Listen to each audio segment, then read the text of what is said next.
The emergency light hummed, casting everything in a sickly red glow when she looked at me and whispered, "At least I'm stuck with someone interesting."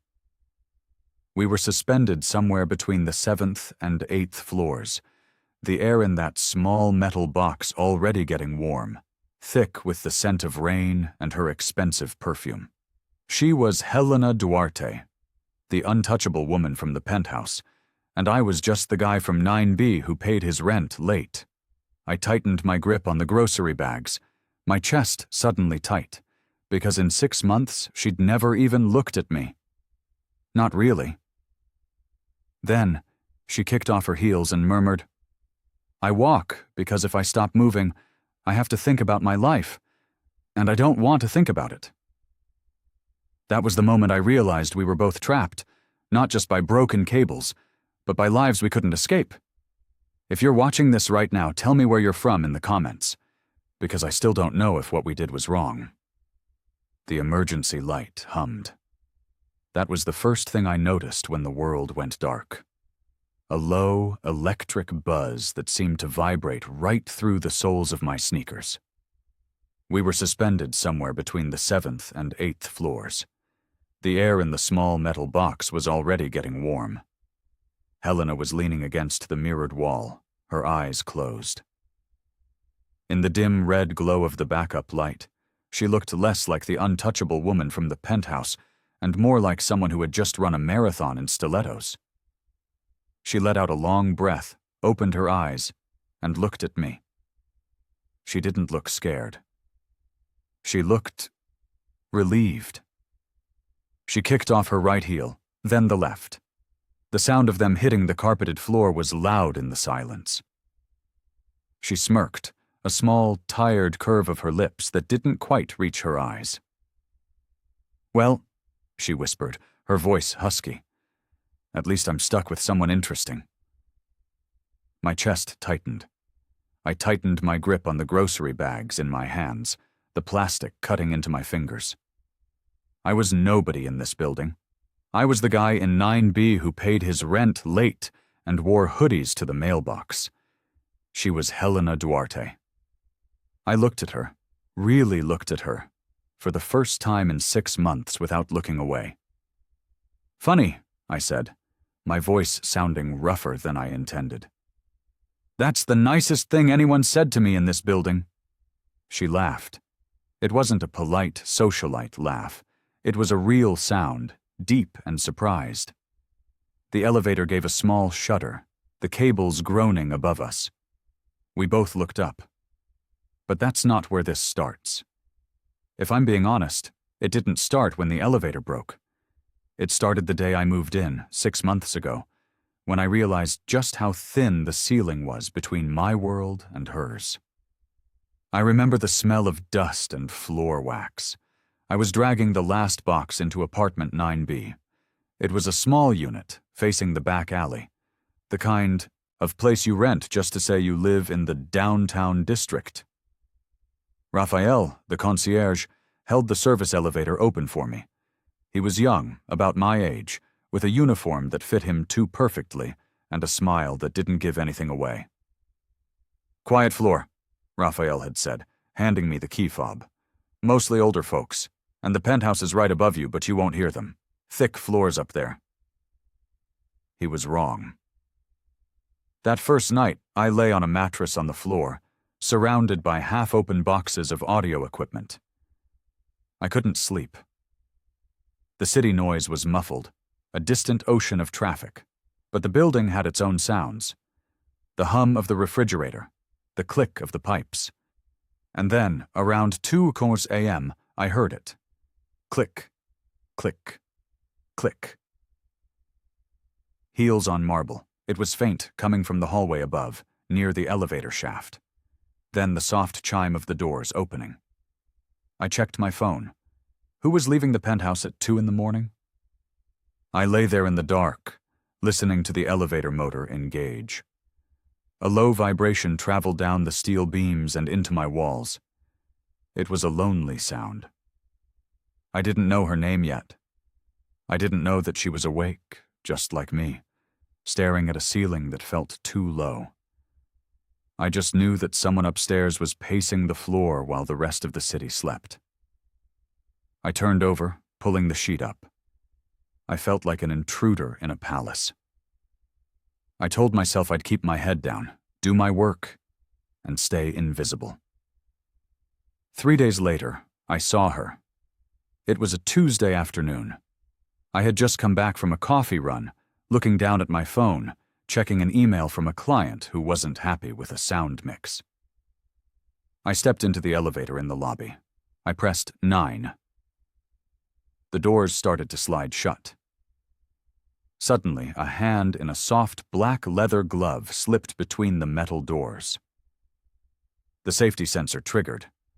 The doors sighed and bounced back open. She stepped in. The first thing that hit me was the smell. Cedar and citrus, expensive but subtle. Not the kind of perfume that screams for attention, but the kind that lingers on your clothes hours later.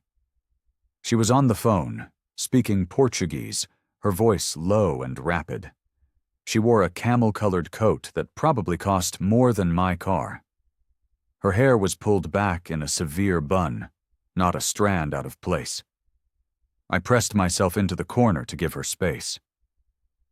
The elevator is big, mirrored walls, gold railing, but with her inside, it felt tiny. She pressed the button for the penthouse. She didn't look at me. She didn't nod. I was just part of the furniture. I watched her reflection in the polished steel of the doors. She looked exhausted. There were fine lines around her eyes that the makeup couldn't quite hide. She stopped talking on the phone and just listened, her jaw tight, her hand gripping her purse so hard her knuckles were white. The elevator chimed at the 9th floor. I hesitated. I didn't want to move. I didn't want to break the silence. "Excuse me," I mumbled, stepping past her. She looked up then. Her eyes were dark, intelligent, and startled, as if she hadn't realized anyone else was in the box with her. She gave a sharp, quick nod. "Good afternoon," she said. Her voice was cool, polite. A wall. I walked down the hall to my apartment, my heart beating a little faster than it should have.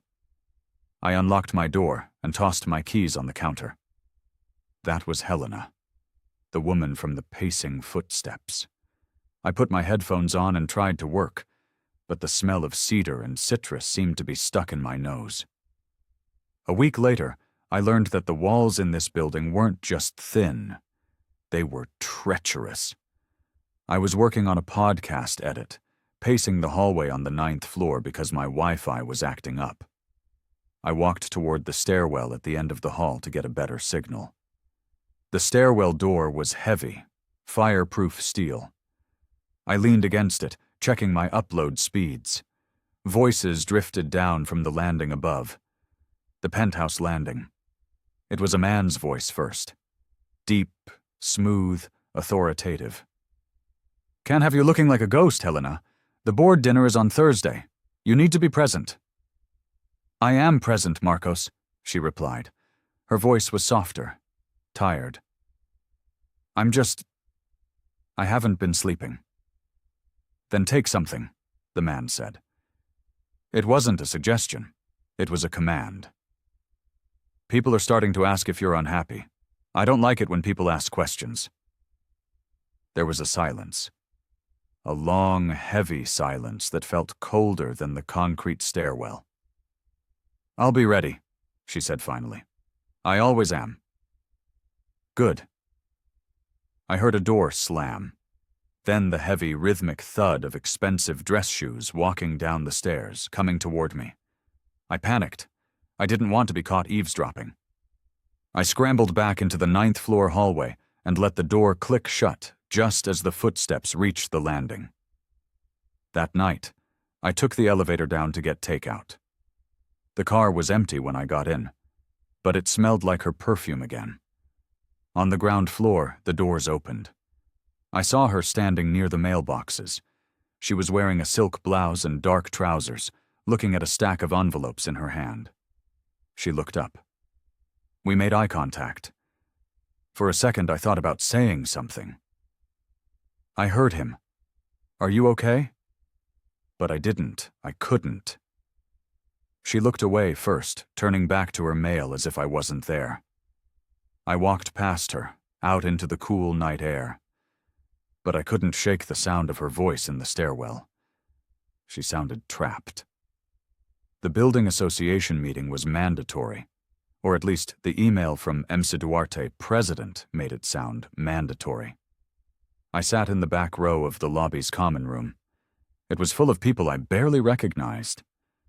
There was the young couple from the 4th floor who filmed TikToks in the gym. There was Dona Beatriz from the 5th floor, a retired teacher with eyes like a hawk, knitting something gray in the front row. And at the front table, there was Marcos. He was handsome in a corporate way. Silver hair, tailored suit, a smile that showed too many teeth. He controlled the room effortlessly.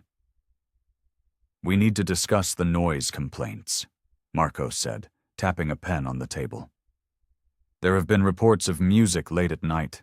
We are a respectable building. We value silence. I sank lower in my chair. That was probably me. Helena was sitting next to him. She looked perfect. Her hands were folded on the table. She stared at a spot on the wall just above the audience's heads. Perhaps, Helena said, her voice quiet but clear, we could be a little more flexible. Some residents work from home, different schedules. Marcos didn't even look at her. He just chuckled, a dismissive sound that made the room uncomfortable. Helena is very sympathetic, he said to the room, smiling. But rules are rules. We can't have chaos just because some people can't keep a schedule. She went still. She didn't argue. She just picked up a pen and started drawing small, dark circles on her notepad. After the meeting, the lobby was crowded. People were rushing for the elevators. I held the door for elevator A. Helena and Marcos walked in. Thank you, Helena said to me. She looked me in the eye. It was brief, but it felt like an apology. Marcos ignored me. He pressed the button for the penthouse. I pressed 9. The ride up was suffocating. You shouldn't undermine me in front of the tenants, Marcos said to the mirrored wall. He wasn't looking at her. I was just making a suggestion, she whispered. Don't, he said. The elevator chimed at 9. The doors opened. I stepped out. I wanted to turn around. I wanted to say something. But the doors were already closing. Through the narrowing gap, I saw Helena looking at the floor, her face completely blank. And I saw Marcos checking his watch, as if his wife was just another appointment that was running late. My work is all about listening. I'm an audio technician. I clean up sound. I take messy, noisy recordings and find the clear voice underneath. I spend my nights with headphones on, isolating frequencies. A week after the meeting, I was working on a lo-fi mix for a client. It was 2:30 a.m. The building was dead silent. I had my left headphone cup pushed back so I could hear if I was being too loud.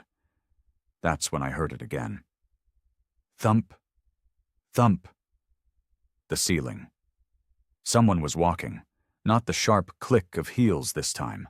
It was the soft thud of bare feet, pacing, back and forth, from the window to the door, from the door to the window. It was a rhythm, agitated, restless. I paused my music. I looked up at the white plaster of my ceiling. Go to sleep, I whispered to the empty room. The footsteps didn't stop.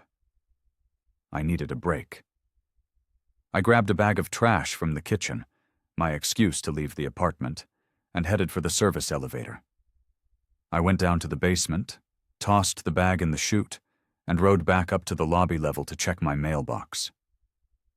The lobby was dim at night. The security guard was on a break. The main elevator chimed. I stepped back into the shadows of the mailroom alcove. I don't know why. I just didn't want to be seen. The doors of elevator A slid open. Helena stepped out. She was barefoot. She wore oversized gray sweatpants and a thick wool sweater that looked like it belonged to a man. Her hair was messy, falling around her face. She held her high heels in one hand, dangling by the straps. In the other hand, she held her phone. She didn't look like the woman from the meeting. She looked like a ghost. She walked to the glass doors of the entrance and just stood there, looking out at the empty street. She pressed her forehead against the cool glass. I watched her for a long moment. She looked so incredibly lonely. She let out a sigh that fogged up the glass. Then she turned around and walked back to the elevator, her bare feet silent on the marble. I waited until the elevator reached the top floor before I came out of the shadows. I went back to my apartment. I put my headphones on.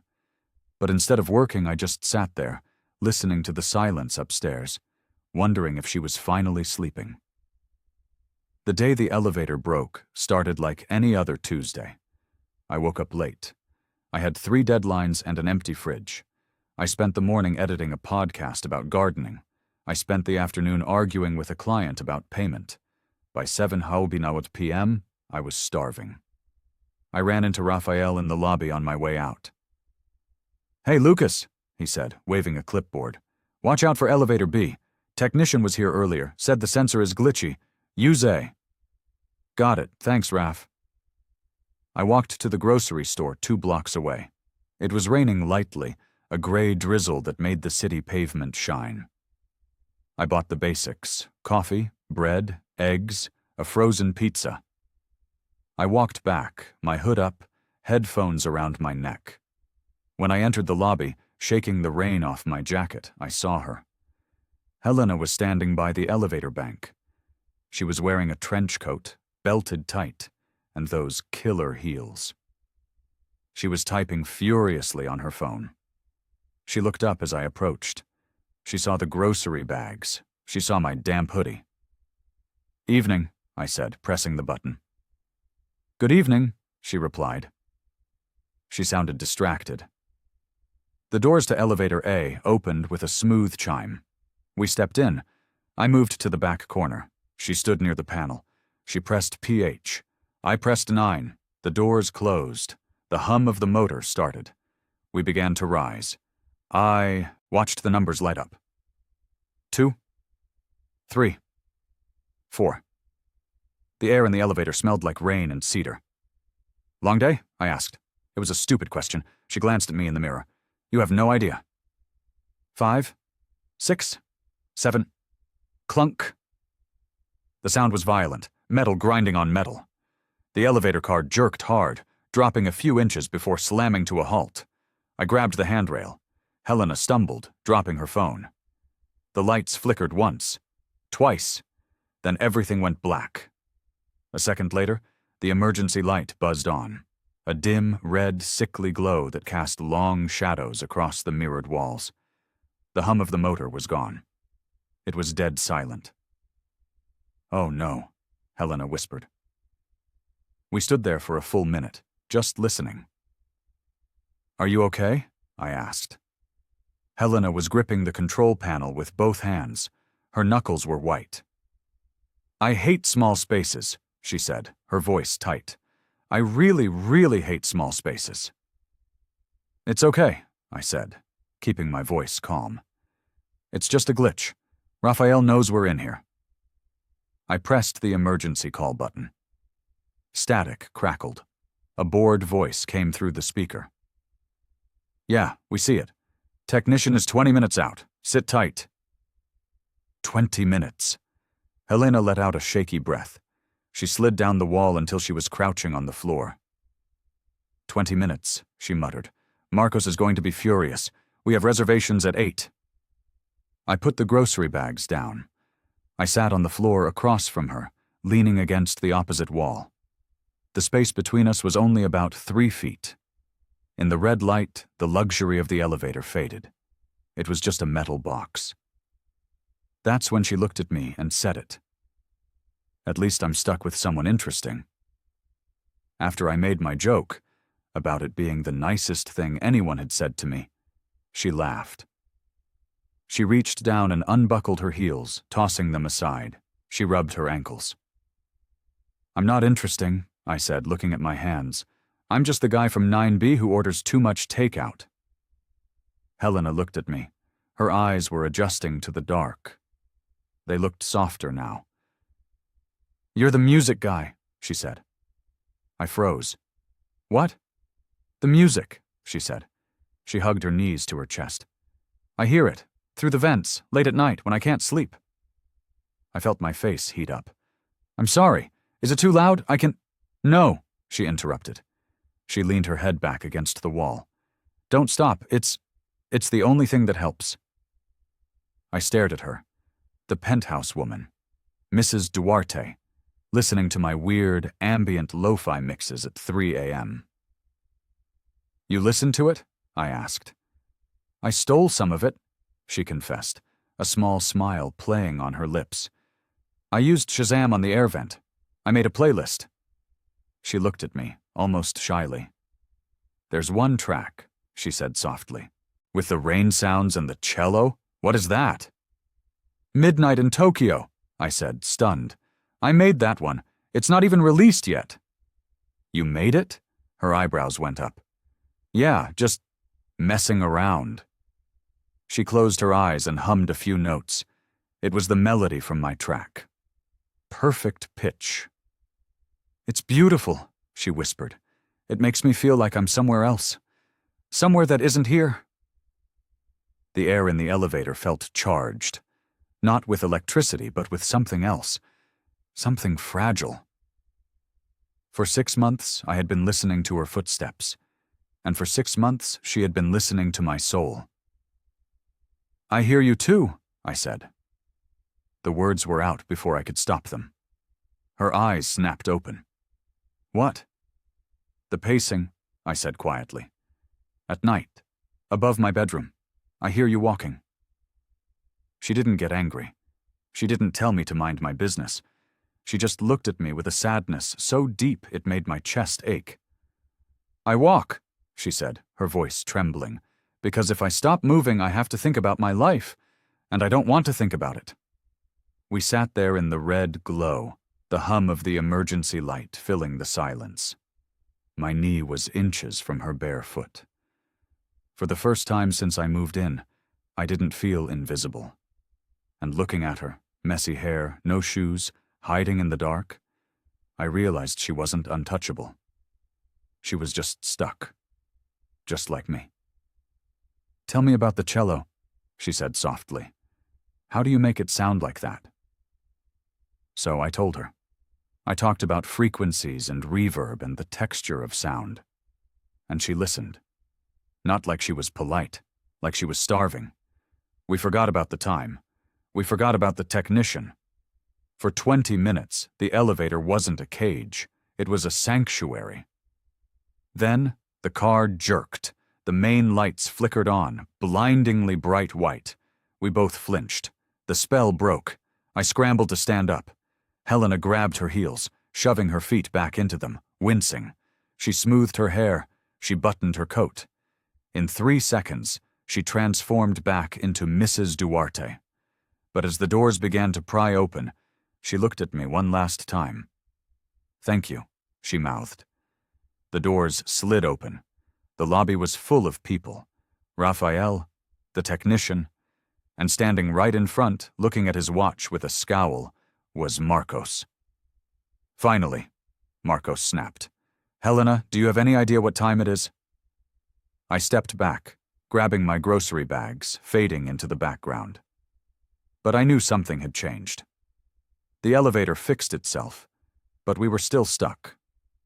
Somewhere between the floors, in the dark, we had left a door open, and I knew, with a terrifying certainty, that I wasn't going to be the one to close it. Raphael stepped forward, his face pale. "Mr. Duarte, we called the technician immediately. The safety brakes engaged." "I don't care about the brakes, Raphael. I care that my wife has been suspended in a steel box for 20 minutes, while I'm waiting for a dinner reservation. Marcos Duarte didn't look at me. He didn't even acknowledge I was there. To him, I was just part of the elevator's furniture, a prop in the background of his inconvenience. Helena stepped out. She didn't stumble. Her chin was up, her face composed into a mask of polite regret. "It's fine, Marcos," she said. Her voice was cool, smooth.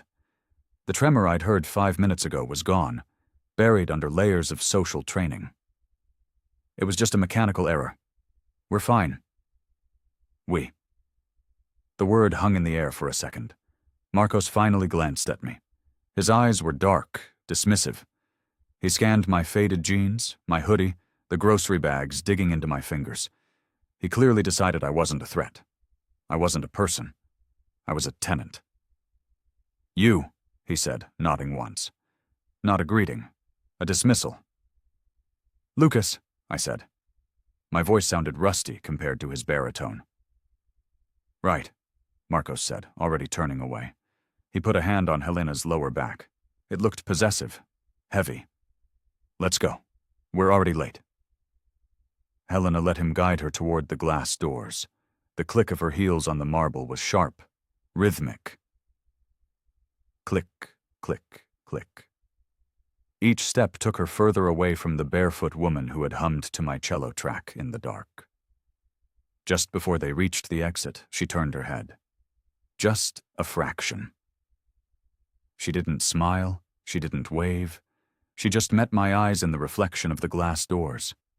A look that lasted half a second. "I'm sorry." Then the doors swung shut and she was gone. I stood there in the lobby. The technician was packing up his tools. Raphael was wiping sweat from his forehead. "Crazy night, huh, Lucas?" Raphael muttered. "Sorry about that. You okay?" "Yeah," I said, staring at the empty space where she had been. "I'm fine." I took the stairs up to the 9th floor. I couldn't stomach the elevator. Not yet. That night, I sat in my darkened living room, my groceries still in the bags on the counter. I didn't turn on any music, I just listened. The walls in this building were thin, but the floors were thick concrete. Usually sound didn't travel down well, but tonight, the air felt thinner. Around 11 p.m., I heard it. Muffled voices from the penthouse, not screaming. Just the low, rhythmic thrum of an argument. A heavy male voice, authoritative, clipped, and a softer voice trying to interject. "How it looks, Helena? Just a neighbor? Cameras?" I closed my eyes. I imagined her up there, taking off that expensive coat, kicking off those heels again. I wondered if she was looking at the floor, thinking about the man sitting directly beneath her feet. The next morning, the building felt different. It was a hangover without the alcohol. I woke up with a knot, in my stomach, the kind you get when you've told a secret you can't take back. I waited until 10 a.m. to go down for coffee, hoping the morning rush was over. I didn't want to see her. I wanted to see her more than I wanted to breathe. The elevator chimed on the 5th floor. My heart hammered against my ribs. But it wasn't Helena. It was Dona Beatriz. She walked in with her little pug, holding the leash like a scepter. She peered at me over her glasses. "Lucas," she chirped. "I heard you had a little adventure last night." News travels faster than electricity in this place. "Just a malfunction, Dona Beatriz," I said, keeping my eyes on the numbers changing on the panel. "With Mrs. Duarte," she added, a little glint in her eye. "Poor thing. She hates small spaces, although—" She adjusted her scarf.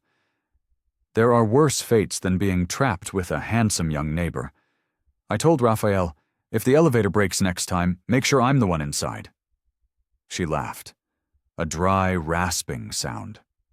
I forced a smile. "I mostly just held the grocery bags, ma'am." She hummed, watching me. Dona Beatriz saw everything. She was the building's CCTV system, only with better memory storage. Well, at least you made it out. I got my coffee. I walked around the block 3 times just to burn off the nervous energy. When I came back, I went to the garage entrance to avoid the main lobby. The service elevator doors were opening just as I approached. Helena was there. She wasn't alone. Marcos was driving. Clara, their daughter, was in the back seat of their sleek black SUV. The car was idling, waiting for the gate to lift. Helena was in the passenger seat. She looked perfect. Immaculate hair, sunglasses, a scarf wrapped elegantly around her neck. The picture of the untouchable wife. She turned her head towards the window. I was standing 3 feet away, holding a lukewarm paper cup. For a moment, the tint of the car window hid her eyes, but then she lowered her sunglasses. Just an inch. Her eyes were tired. There were dark circles she hadn't bothered to cover up completely. She looked at me, and the air left my lungs. It wasn't a romantic look. It was a look of recognition. I see you. Then Clara leaned forward from the back seat, saying something, and Helena snapped the sunglasses back up. The car rolled forward, the gate clattering shut behind them. I walked to the elevator, pressed the button, and waited. The stainless steel panel was cool under my finger. I could still smell her perfume in the garage air. Cedar and citrus. I realized then that I was in trouble, because I didn't just want to talk to her again. I wanted to be the one driving the car. Or no, I wanted to be the one pulling her out of it. For the next 3 days, we played a game. I don't think we planned it. It just happened. I learned the rhythm of the building. I knew she left the gallery around 6:30 p.m. I knew she usually checked the mail in the lobby before going up. I started finding reasons to be in the lobby at 6:35.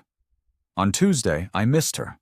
On Wednesday, I saw her, but Raphael was talking to her, so I took the stairs. On Thursday, I timed it perfectly. I walked into the lobby just as she was turning away from her mailbox. She was holding a stack of envelopes. She saw me, and her step faltered. Just a hesitation. She didn't rush to the elevator. She slowed down. She stopped to adjust her purse strap, giving me exactly enough time to cross the marble floor. We reached the elevator bank at the same moment. "Lucas," she said. Her voice was quiet, formal but warm. "Mrs. Duarte," I replied. She winced slightly at the name. She pressed the button. "Please," she murmured. "Helena."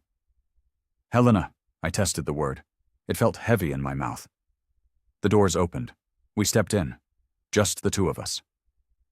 As the doors slid shut, the silence wrapped around us. It wasn't awkward anymore. It was thick, comforting. "Is it behaving itself today?" she asked, looking up at the ceiling light. "I brought a crowbar just in case," I deadpanned. She laughed, a real laugh, the kind that made her eyes crinkle at the corners. It was the sound I had replayed in my head for 4 nights. "How is the music?" she asked, keeping her eyes on the floor numbers. "Loud," I said. "I've been trying to keep the bass down, for the neighbors." She turned to me. We were standing close, too close for neighbors, not close enough for what I wanted. "Don't," she whispered. "I like the bass. It helps me sleep." My heart slammed against my ribs. "You can hear it that clearly?" "Only when the building is quiet," she said. "It's like a heartbeat. It reminds me I'm not the only one awake." The elevator chimed at the 9th floor. My floor. I didn't want to get out. I wanted to ride up to the penthouse. I wanted to see where she lived. I wanted to see the room where she heard my music. "Have a good night, Helena," I said. "Good night, Lucas." I stepped out. As the doors closed, I saw her leaning back against the wall, closing her eyes, letting the mask drop for the 5 seconds she had left before she had to be a wife again. The next afternoon, the game changed. I was heading out to meet a client. The elevator stopped at the penthouse. I stiffened. Helena stepped in. She was dressed down. Jeans, a cashmere sweater, a tote bag. She looked younger, softer. "Going out?" she asked. "Coffee," I said. "Need to wake up." She bit her lip. She looked at the camera in the corner of the ceiling, then back at me. "There's a place on 4th Street, she said. "The one with the blue awning. They have good espresso." "I know it," I said. "I have 20 minutes before my next appointment," she said. She wasn't looking at me. She was looking at her hands. "If you wanted company, strictly as neighbors." "Strictly neighbors," I repeated. "I'd like that." We walked to the cafe separately. She left the building first. I followed a minute later. We met inside, in a booth tucked away in the back corner. It felt illicit. It was just coffee. But it felt like we were robbing a bank. She ordered a black coffee. I got a latte. She pulled her phone out of her bag. "I need to show you something," she said. She unlocked it and slid it across the table to me. It was Spotify, a playlist titled, simply, Nights. I scrolled through it. My throat went tight. It wasn't just random songs, it was a map. There were tracks I played on Tuesday nights when I was depressed. Ambient tracks I used for focus on Thursdays. Old jazz I played when it rained. And interspersed were songs I had never heard. But that fit perfectly. "You fixed the order," I said, looking up at her. "The flow was wrong," she said, a blush creeping up her neck. "You play the Bon Iver track too early. It needs to build." I laughed, shaking my head. "You're critiquing my set list?" "I'm curating my insomnia," she corrected. She leaned in, her shoulder brushing mine as she pointed at the screen. "See? This one. Midnight in Tokyo." "I found a version of it online, but it's not as good as yours." "That's because mine has a specific reverb layer," I said. I can send you the file, the high-quality one." "Would you?" Her eyes lit up. "Yeah, give me your number. I'll text it to you." It was smooth. Too smooth. But she didn't hesitate. She recited the number and I typed it in. "Sent," I said. Her phone buzzed on the table. She looked at it, then at me. "Now you have my number," she said softly. "And you have mine." We sat there for a moment, the noise of the cafe fading away. I could smell the cedar perfume. I could see the tiny golden flecks in her irises. "I should go," she said suddenly, pulling back. "Marcos calls at 4i."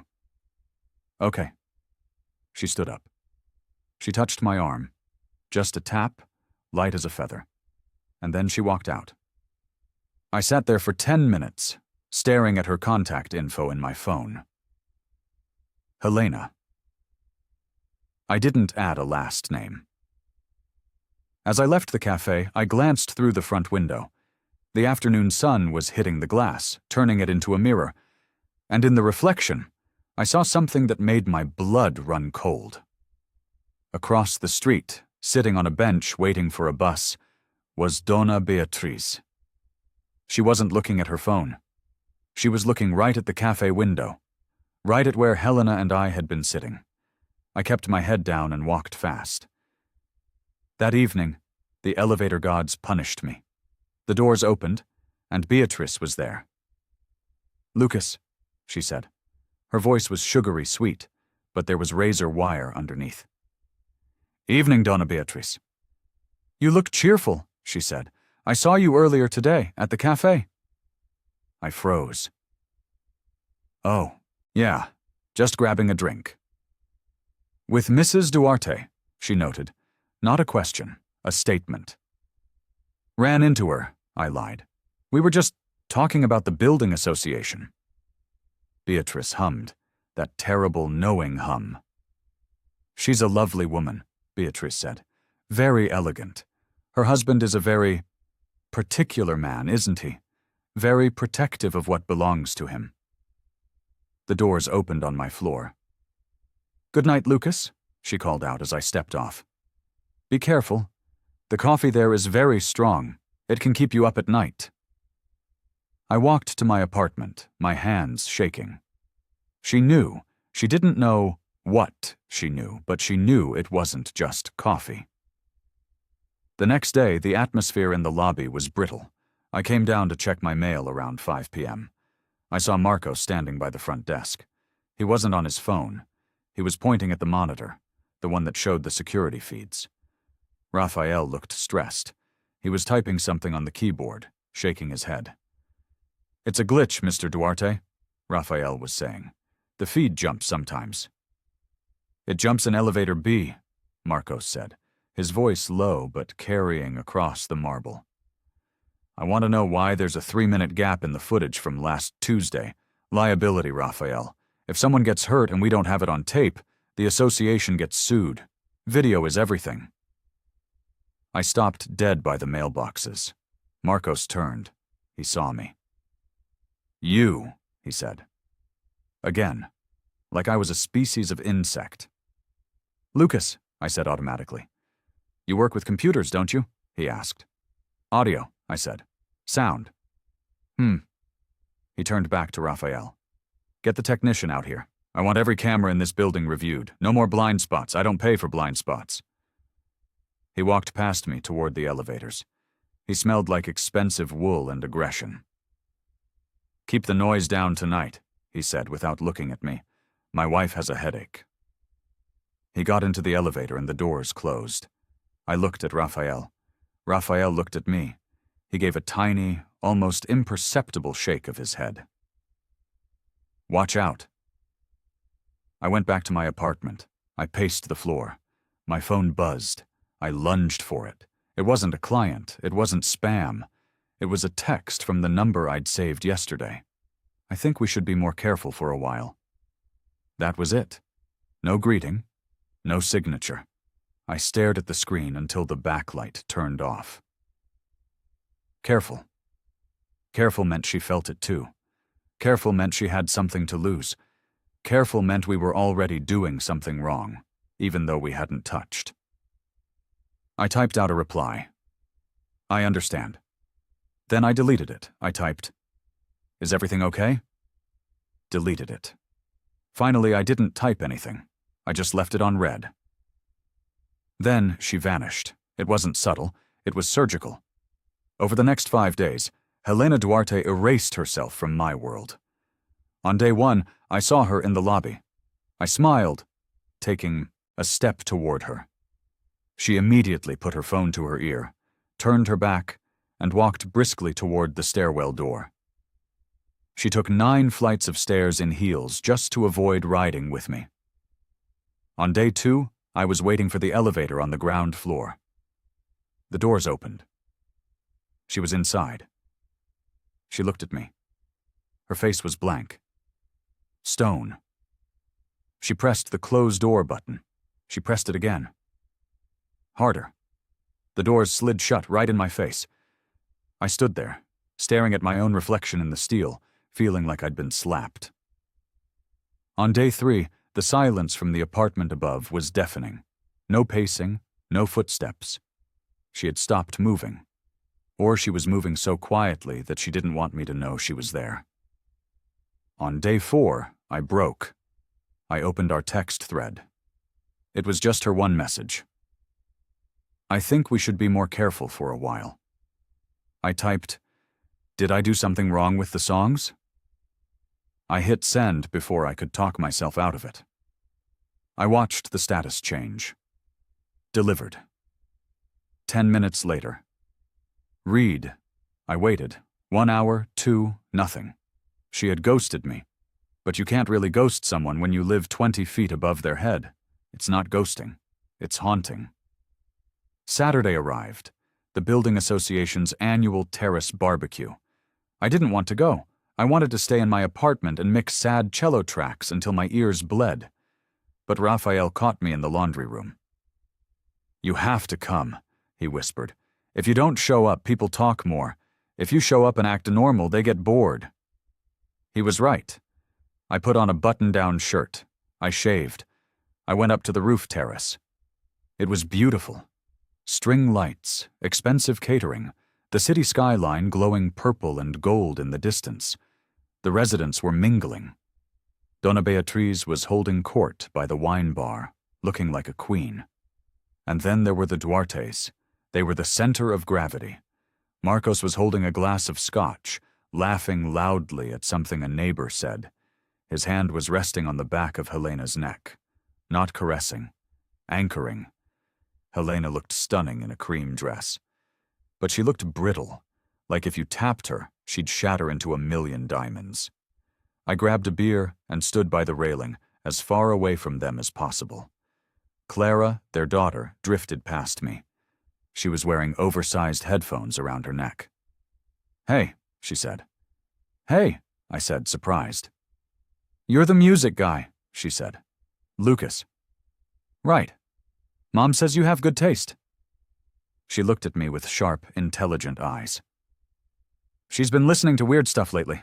No lyrics, just rain and strings." My heart skipped. "Yeah?" "Yeah, it's better than the opera she usually plays." She shrugged. "Anyway, cool shirt." She wandered off. I looked across the terrace. Helena was looking at me. She wasn't smiling. She looked sad. She looked trapped. Marcos turned, following her. Gaze. His eyes narrowed when they landed on me. He said something to her. Low. Sharp. Helena flinched. She nodded quickly, looking down at her shoes. I couldn't watch it. I finished my beer and walked to the elevator bank. The doors opened. I stepped in. "Hold it!" Marcos's voice boomed. I froze. My hand hovered over the open button. Marcos, Helena, and Clara walked toward the elevator. They were leaving the party early. This was it, the confrontation. Marcos stepped in. He took up so much space. Clara followed, scrolling on her phone. Helena stopped at the threshold. She looked at the elevator. She looked at me, squeezed into the corner. "I forgot my wrap," she said suddenly. Her voice was high, tight. "You two go down. I'll catch the next one." "Helena, just come," Marcos sighed. "No, go. I'll be right down." She stepped back. She wasn't getting her wrap. She was refusing to be in the box with me and him at the same time. She couldn't handle the proximity. Marcos rolled his eyes and hit the button for the penthouse. The doors began to slide shut. Through the narrowing gap, I saw Helena standing on the terrace alone. Her arms were wrapped around herself. She wasn't looking at me. She was looking at the ground. The doors slammed shut. I was trapped in a 5x5 steel box with her husband. Marcos didn't speak to me. He pulled out his phone and checked an email. To him, I didn't exist, but I looked at his reflection in the mirrored wall. I looked at the man who owned the woman who listened to my soul, and for the first time, I didn't feel intimidated. I felt angry. The elevator hummed, carrying us down, vibrating through the soles of my shoes. You don't know her, I thought, staring at the back of his expensive suit. You live with her, you sleep with her, but you don't hear her. The elevator stopped at 9. "Excuse me," I said. Marcos didn't move. I had to squeeze past him to get out. "Watch it," he muttered. I stepped into my hallway. The doors closed behind me. I stood there in the quiet corridor, listening to the whir of the cables as the car carried them up to the penthouse. I was alone. But the air in the hallway felt electric. She hadn't avoided the elevator because she didn't care. She avoided it because she cared too much. And that was infinitely more dangerous. Over the next week, the building felt different. Heavier. I threw myself into work. I took on 3 new audio editing gigs, the kind that required headphones on for 12 hours a day. I turned my apartment into a fortress of sound, drowning out the silence of the hallway. I tried to stop timing my exits. I tried to stop listening for the ding of the elevator arriving on the penthouse floor. But the building has a rhythm, and once you know it, you can't unknow it. I noticed the absence of her perfume in the elevator cab. That faint trace of cedar and citrus was gone, replaced by industrial cleaner and the stale cologne of other men. I noticed the lack of heel clicks in the lobby at 6:20 p.m. It was like living in a house where someone had died, except she was just upstairs, walking across ceilings I would never see. One Tuesday evening, I ordered takeout. I rode the elevator down to the lobby to grab it from the driver. I kept my head down, avoiding eye contact with the concierge desk. When I stepped back into elevator A to go up, the doors started to slide shut. A hand shot out. The rubber bumper bounced back. Clara stepped in. She looked tired. School uniform rumpled, backpack hanging off one shoulder. She didn't look at me. She just pressed the button for the penthouse and leaned against the back wall, sliding down until she was crouching on her heels. We rode in silence for 4 floors. The hum of the cables was the only sound. I stared at the numbers changing. 4. 5. 6. Do you still talk to her? The question was so quiet, I almost missed it. I looked at Clara's reflection in the steel doors. She was looking at the floor, picking at a loose thread on her skirt. What? I asked. My mom, she said. She didn't look up. Do you still talk to my mom in here? My stomach dropped. Clara, we're just neighbors. We talked a few times when the elevator broke down, that's all. She finally looked up. Her eyes were dark, too old for her face. She smiles more after late rides, Clara said, or she used to. The elevator chimed at my floor. The doors opened. I stood there, frozen. I wanted to ask her 1,000 things. Is she okay? Does she mention me? Does she look at the floor when she rides alone, too? But I couldn't. Have a good night, Clara, I said, my voice rough. She just shrugged and put her headphones back on. I walked to my apartment, unlocked the door, and sat in the dark for a long time. 2 days later, Raphael flagged me down in the lobby. I had just signed for a package, new soundproofing foam for my studio. Raphael was behind the marble desk, organizing mail. Mr. Meyer, he called out. I stopped. Hey, Raphael. He waved me over, leaning in close. He lowered his voice. Just a heads up, he said, keeping his eyes on a stack of envelopes.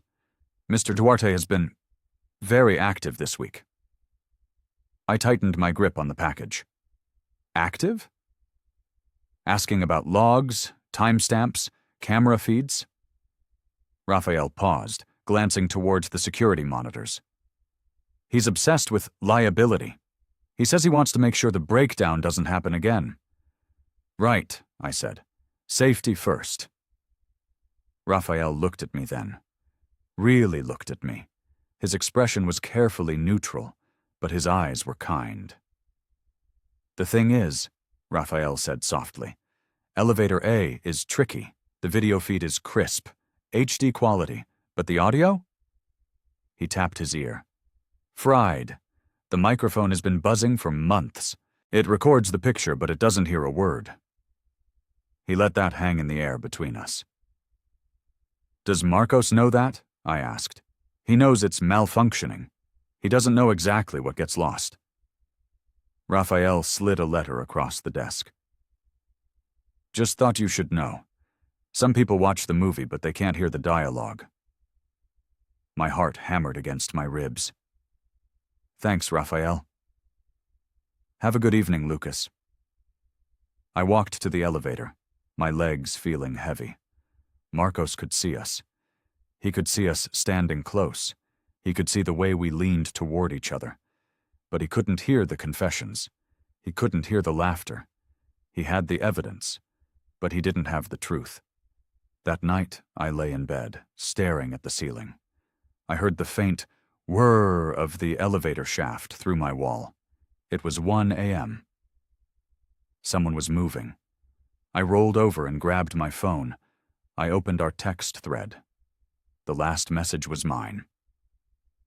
Did I do something wrong with the songs? Read. No reply. I typed out, "The audio is broken." My thumb hovered over send. If I sent it, I was conspiring. If I sent it, I was admitting that we had something to hide. I deleted the text. I turned off the phone. But I didn't sleep.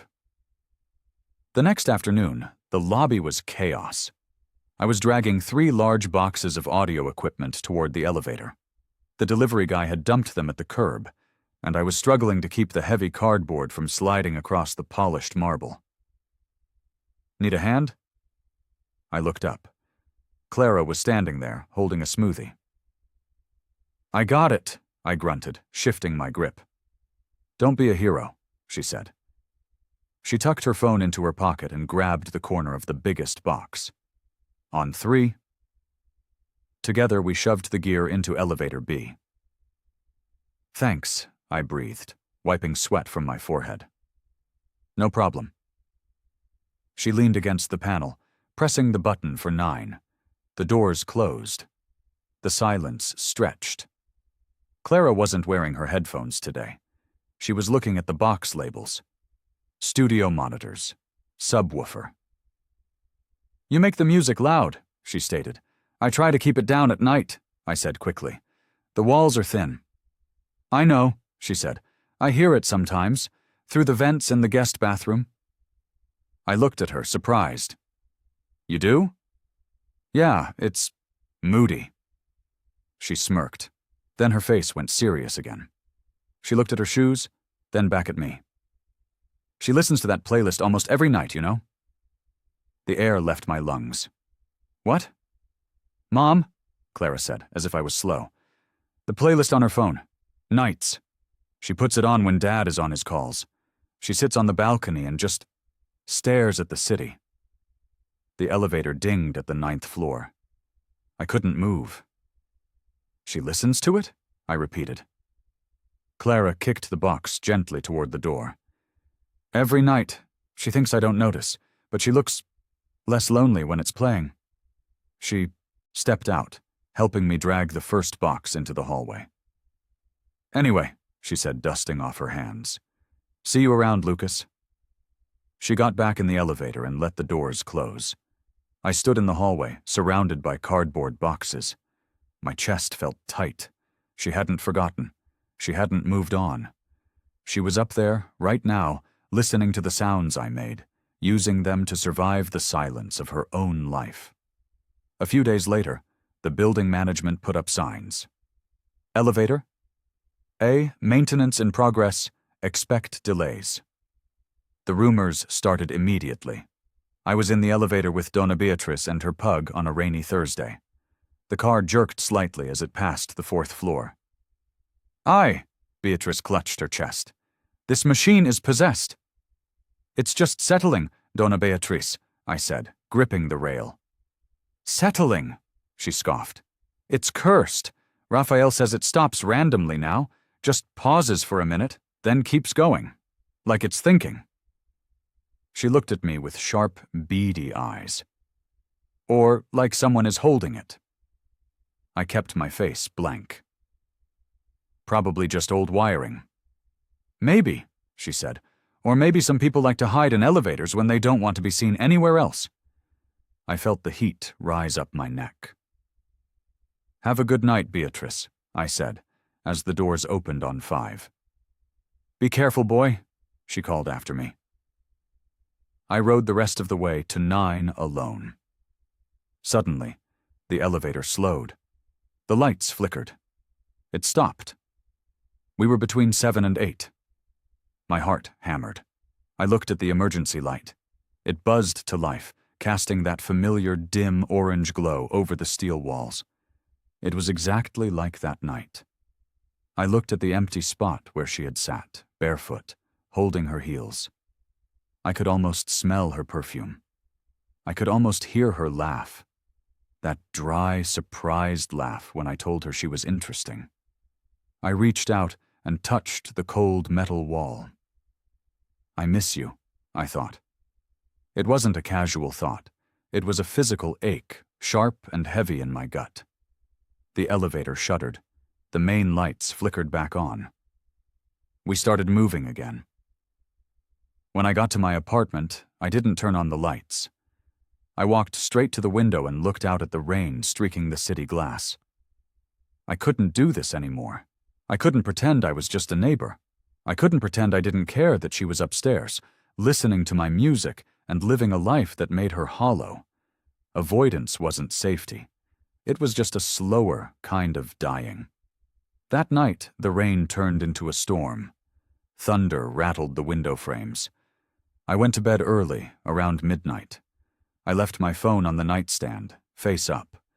I told myself I needed sleep.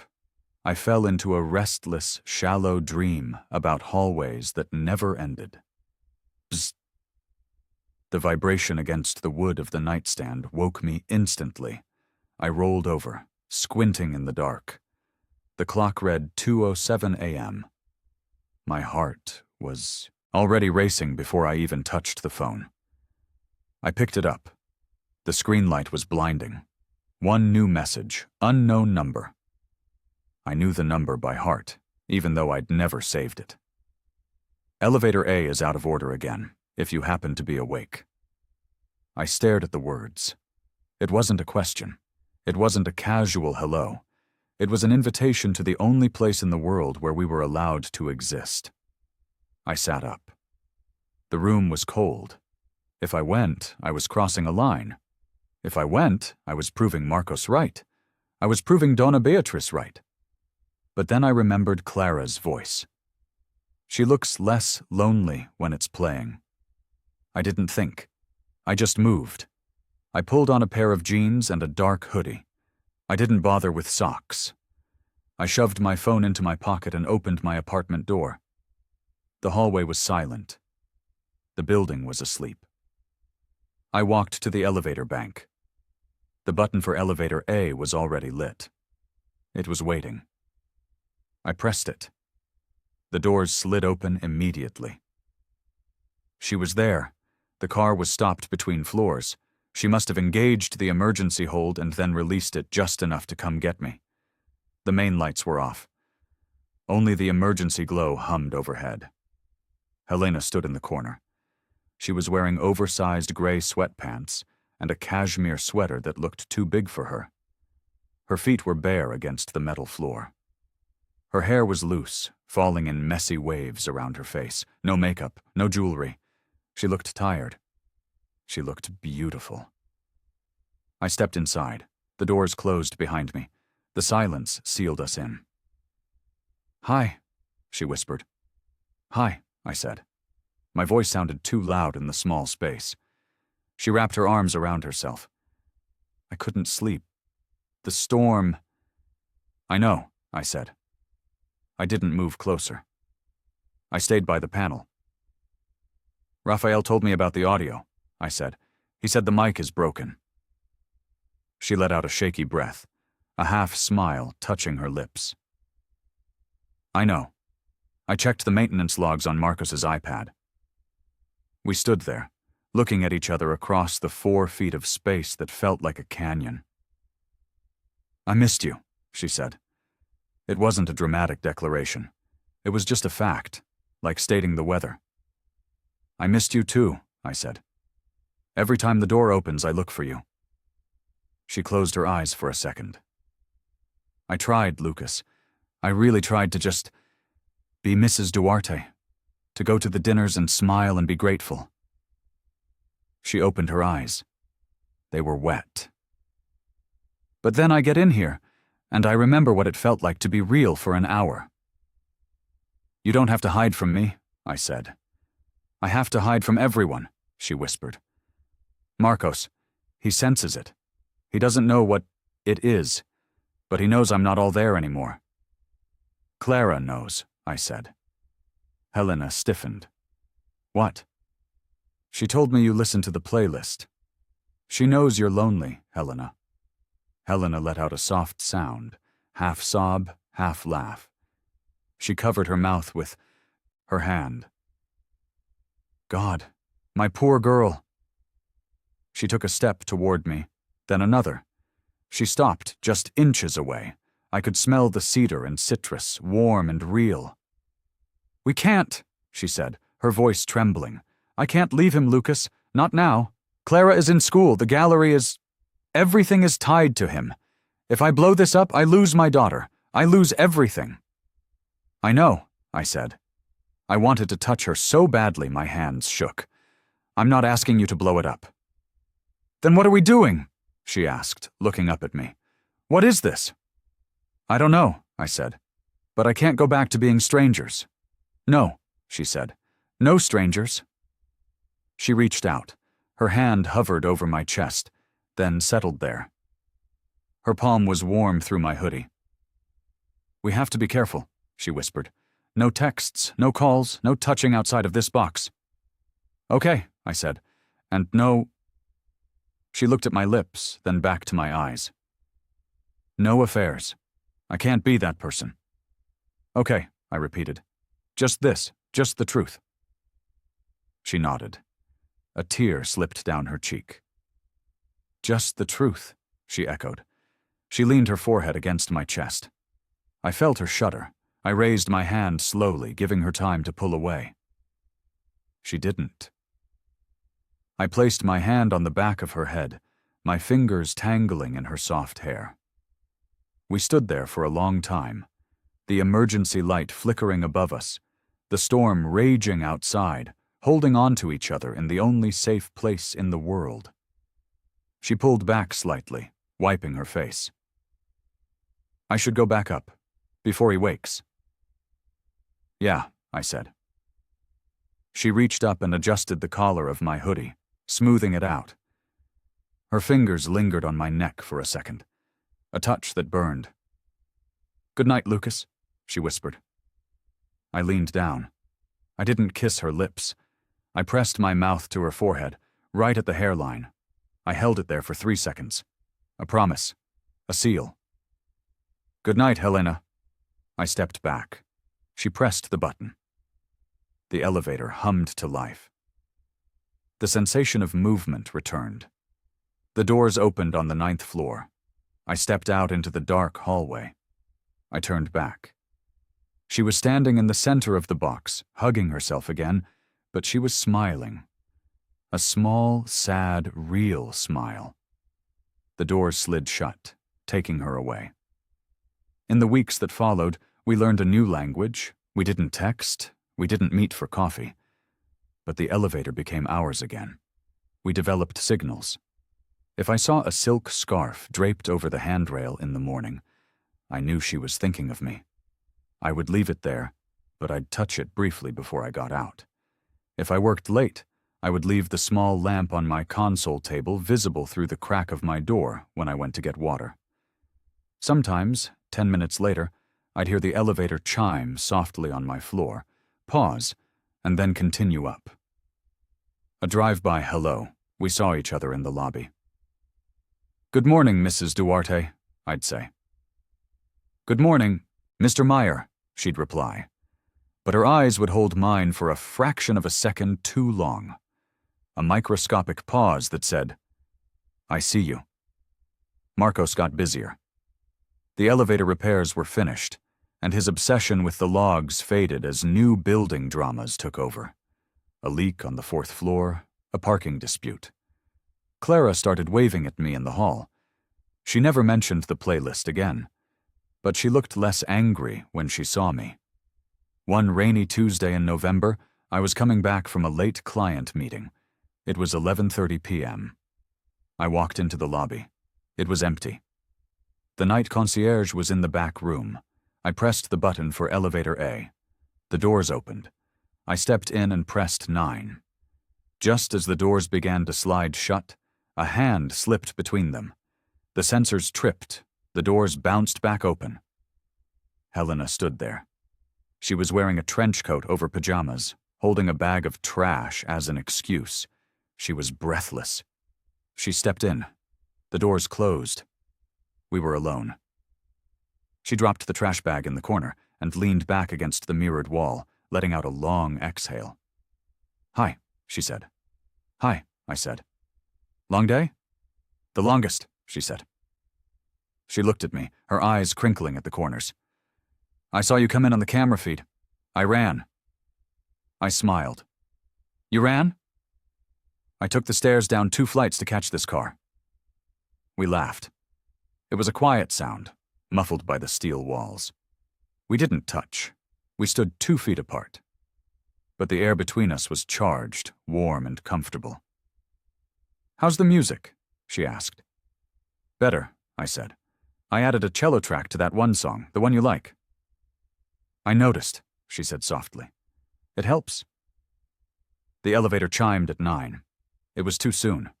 It was always too soon. I stepped toward the door. I looked back at her. Sleep well, Helena. You too, Lucas. She didn't move to pick up the trash bag until I was gone. She just watched me go, her expression soft and open, stripped of all the armor she wore for the rest of the world. Months later, the seasons had changed. Winter had turned to a wet, gray spring. I had landed a contract with a studio downtown. I was making real money now. I bought a new couch. I thought about moving to a bigger place, maybe something with a balcony. But I renewed my lease. I was packing up files one evening, getting ready to head out for a drink with a friend. I felt lighter than I had in a long time. I walked to the elevator. I pressed the button. When the doors opened, she was there. She was dressed for a gala. Black velvet dress, diamonds at her throat, hair pinned up in that severe, perfect style. Marcos wasn't with her. I stepped in. You look nice, I said. I feel like a statue, she murmured, adjusting her earring. Marcos is already downstairs with the car. Heavy is the head that wears the crown, I joked. She smiled, but it didn't reach her. Eyes. She looked tired again. The elevator hummed downward. Are you okay? I asked quietly. She looked at me in the mirror. She let the mask drop for 1 second. I'm surviving, she whispered. Some days are harder than others. And today? Today I wanted to stay in the sweatpants, she admitted. We reached the lobby level. The bell dinged. She took a deep breath, squaring her shoulders. The mask slid back into place. Mrs. Duarte returned. But before she stepped out, she paused. The doors started to open, and she pressed the close button. They slammed shut again. We stood there for 5 seconds. Just 5 seconds of stolen time. She looked at me. She didn't say anything. She just breathed in the silence, drawing strength from the only place where she didn't have to perform. Thank you, she mouthed. Then she hit the open button. She swept out into the lobby, heels clicking on the marble, walking toward the glass doors where her husband and her life were waiting. I watched her go. The elevator never stays between floors for long. Gravity always wins. The world always calls you back. But some of us learn to live in that narrow space anyway. That pause between the lobby and the penthouse. That breath between the truth and the lie. Where nothing really happens, and nothing is ever really innocent. If you were her, would you get out on your floor or stay one more ride?